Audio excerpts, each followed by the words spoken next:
Avers. I'm the Learning Gardens Program Coordinator at Oregon Food Bank. So people give us a lot of different reasons for volunteering. A lot of our volunteers come as part of a big group, so they might be coming with their employer or their church or their youth group. And actually today at our volunteer shift, we had a big youth group. So people will come because their organization has a culture that supports volunteerism. We always have a task list every morning with all of the things that we might need doing. So you're never going to show up at the garden and not have anything to do. And it's always based on what's happening seasonally. So this time of year, we're in August right now. So right now we're harvesting a lot of beans, a lot of tomatoes, a lot of zucchini. In the fall, we'll plant cover crop, we'll plant garlic, we'll do a lot of sheet mulching to try to keep the weeds under control. And then in the springtime, we do a lot of prepping beds for planting, pulling up cover crop, putting on compost, putting in our organic fertilizer mix, sharpening our tools, getting everything ready. The cool thing about the type of work that we do out here is that it's different every single day, and it's different from week to week and season to season. So if a volunteer comes regularly, they get a pretty full picture of what it's like to really grow a good portion of your own food. So we rotate crops for a couple of reasons. One, if we had corn growing here every year, corn is a really heavy feeder. It requires a lot of nitrogen, so we would be drawing nitrogen out of the soil on a continual basis, and any pests that are associated with corn would know that this is the place to go for corn. So by moving things to another section of the garden, we're breaking up that pest cycle, and we're also giving the soil a chance to recover. So where the squash is, where you all are standing right now, next year we'll come in and we'll have beans there, and beans are a nitrogen fixer.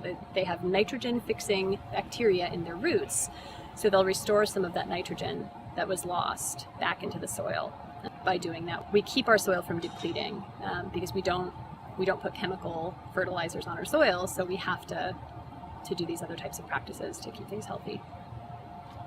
We have a lot of kids that come to the garden, especially on Saturdays. They come with their parents. In the summertime, they'll come on Tuesdays and Thursdays as part of our volunteer shifts.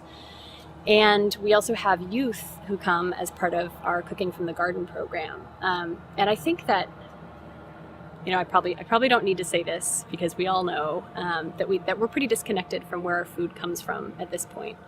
And being able to help children, help young people make the connection between the stuff that they've seen in the grocery store, the stuff that they've seen on their plates, or the stuff that they see in a restaurant, and an actual garden where it's actually growing is really powerful. And it's really exciting. People get really excited about being able to see where is a tomato coming from?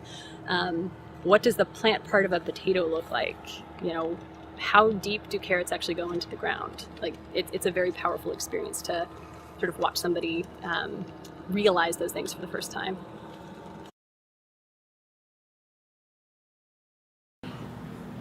We have a huge garden here at the Oregon Food Bank, and as well they work in the garden, so they get involvement with the chickens, they see how food is grown, they get to harvest food, see the various chores, and then at the end of every class we always sit down and eat together. So that's a huge part of it. We cook together, we eat together, and then we clean together.